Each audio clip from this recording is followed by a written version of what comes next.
Well, welcome back, and I'm still painting. Behind me are two wrought iron chairs that had a little bit of surface rust that we touched up.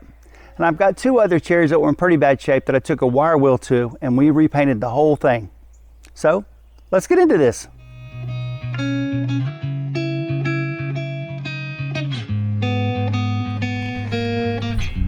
What started out as a small project of 2 benches and 2 chairs has ballooned into a large product, and if I don't get it done soon, my wife's going to have more stuff to add to the pile. She's already added 2 small baskets and a planter stand. So before anything else can get added, I'll pressure wash this table and this chair. And my plan is just to do touch up on these 2 chairs and probably paint this table all the way over again too. So I'll use the pressure wash and clean all these, but I won't be as aggressive.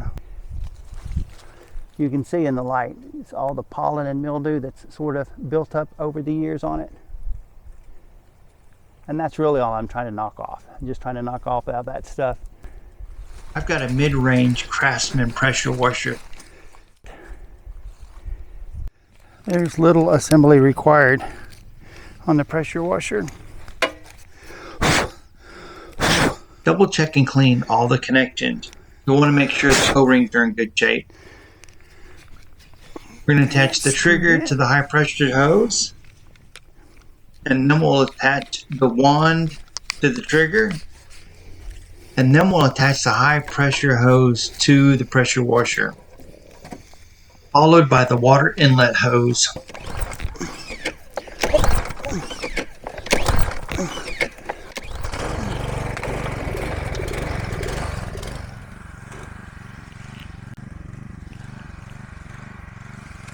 So if you're going to use a pressure washer to clean patio furniture, your best bet is to start from a good distance away, maybe a foot or so, and see what happens. Because once the paint starts coming off, you're sort of committed, whether that was your intention or not.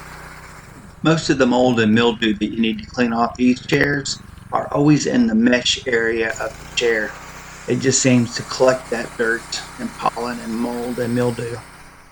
I thought I was going to get lucky and just have to touch these up, but as much paint's coming off of them, I'm going to go back to that 15 angle degree spray, and I'm just going to pressure wash them and commit to painting the whole things over again. So right away you can tell how the paint's coming off the mesh area. The change in color is all the paint being knocked off. It's really important to do a good job. I have 2 of those chairs, so I'll just show the one. And I've got 2 of these chairs, so I'll just show the one. Notice how far away I'm holding the tip from the surface of the chair.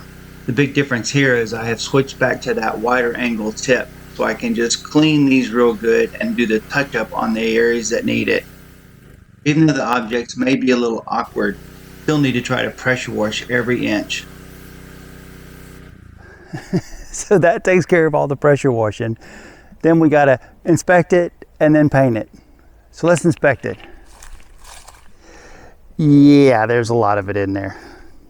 I don't know why I always start with small projects and they end up so big. So these 2 chairs aren't doing too bad. They stay in the shade all the time, and I'm just going to touch them up. I'll take a wire brush and get a couple of spots that are bad.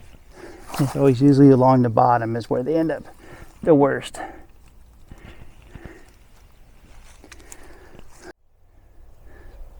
This one is in the shade, and it's not doing too bad. And this one is in the direct sunlight, and you can say it's doing pretty rough. Now when I sandblasted them years ago, I put a primer on them, and that's what the white is. That's not like lichen material. And then I used cans of spray paint to paint it this like, I don't know, grayish, brownish kind of color. And then probably about 5 years ago, I painted everything black.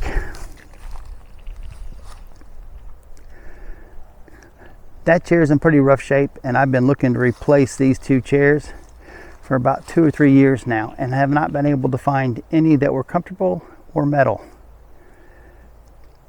And I probably would not keep working on this chair with the exception is I don't know if I'm going to find a replacement.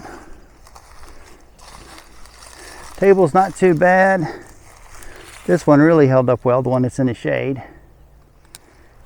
So there we have it. It won't take long today in direct sunlight for that to all get dried. All right, it's time to paint. Let's give this a quick shake.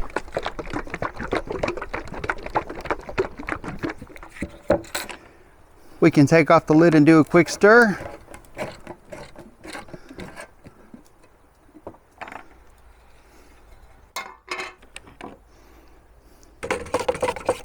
Now let's go get some paint on some chairs. This little end table is in good shape, so all I need to do is put a coat of paint on everything. I'll use the wire wheel with the drill to get any rust off of this before I put a good coat of paint on all the surfaces. The same way with this chair, I just want to touch it up, so there's only 1 or 2 spots that I hit with the wire wheel. That wire mesh is time consuming to paint, so it really speeds up the process when all you're doing is just touching up a few spots. I usually put the glove on the hand that I touch and move the furniture around with. Normally the hand that's got the paintbrush stays pretty clean. Now these chairs had a little bit of rust. This one's not too bad. The other one's really bad. So I'm going to look for the rust, and if I see anything that's bubbling and scraping, I'll hit it with the Drill to knock the loose stuff off. All right, the only thing left to do is get started.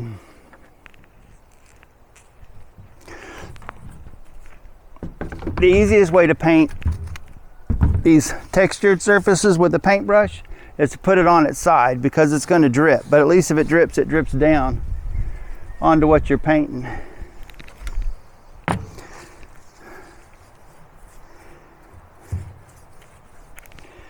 And I'm probably going to have to put 2 coats on this too.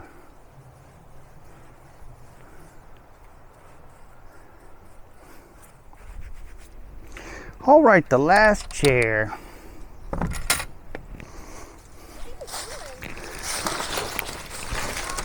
And this is my favorite chair, the one that rocks so well.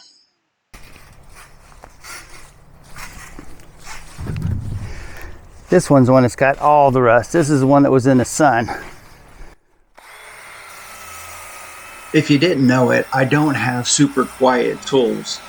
I've been reducing the volume every time I use a power tool. Whether it's this drill, the sander, the pressure washer, all of them make a whole lot more noise than you can actually hear on the video. And along this bottom edge. This is a good example of the rust and how the wire wheel brings it back to bare metal.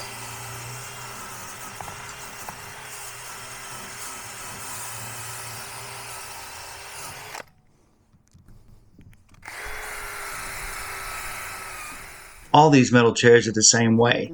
They take metal and wrap it around the wire mesh, and water seems to get into that part and stay, and that's where most of the brush usually ends up at.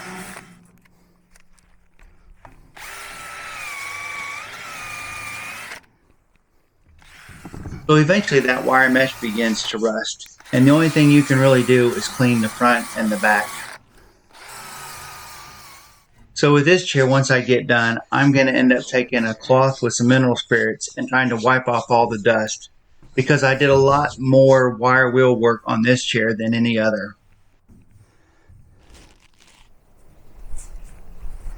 And we will put it on thick. Unfortunately, it's probably going to take 2 coats.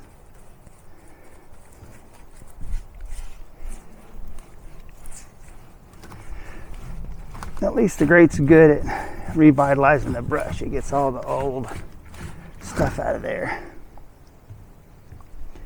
This shows why I put the chairs on the side to paint them. I can just glob on that paint, and as it runs or drips down, it's just getting the section below it.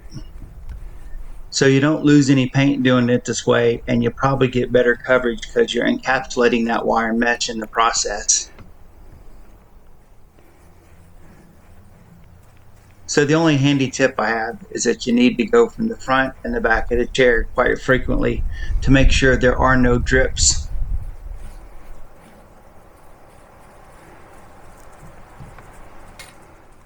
Another big step done. You really do need to block off some time if you plan on doing this project, because it is time consuming, especially if you do a good job. There's lots of little nooks and crannies that you have to get that paint in, and then making sure that you don't have a bunch of drips or runs. But any project worth doing is worth doing right.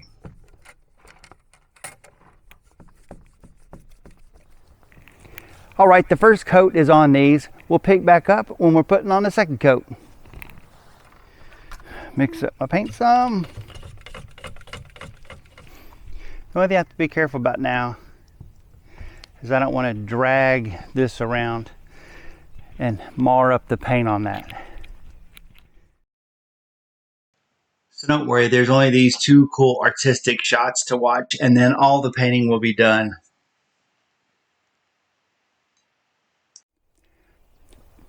So I wiped the pollen off of these so we could get a better look. So that was one rusty spot that we touched up. Can you tell where the new paint is and the old paint? You might be able to tell a couple spots where you can see where it's flaked off. But other than that, as far as the color and the shine, the back paint matches.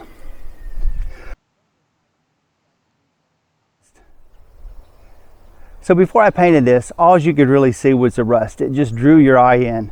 But now that it's got 2 coats of paint on it, you don't even notice it. The corroded areas are still there, but everything blends in and it looks real nice, and I think I'm going to get quite a few more years of use out of this. Well, thanks for watching. Like, subscribe, check out those playlists, and I'll see you in the next video. In the meantime, I'll let you know why this is my favorite chair. 'Cause it rocks.